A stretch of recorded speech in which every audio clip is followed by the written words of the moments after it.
अमरावती जिल्ह्यातील निंभा गावातून एक हृदयद्रावक बातमी समोर आली आहे।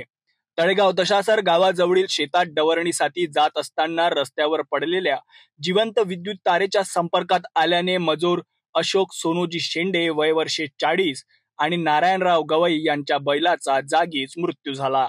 या घटनेत एक अन्य मजूर गंभीर जखमी झाला आहे।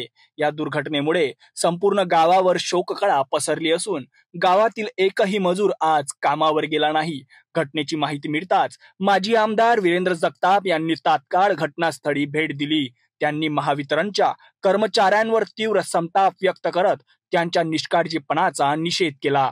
जगताप यांनी आरोप केला की महावितरण केवळ मेंटेनन्सच्या नावाखाली कोट्यवधी रुपयांची बिले काढत आहे, परंतु प्रत्यक्षात शेतकरी आणि मजुरांच्या जीवाशी खेळले जात आहे।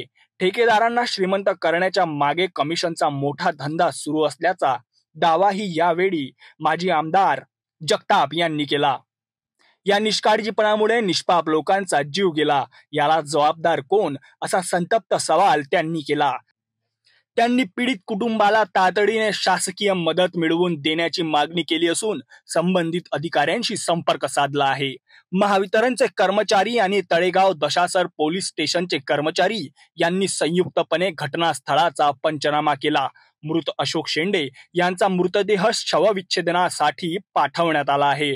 या दुर्घटनेमुळे गावकऱ्यांमध्ये तीव्र संताप असून महावितरणच्या निष्काळजीपणावर गंभीर प्रश्नचिन्ह निर्माण झाले आहे।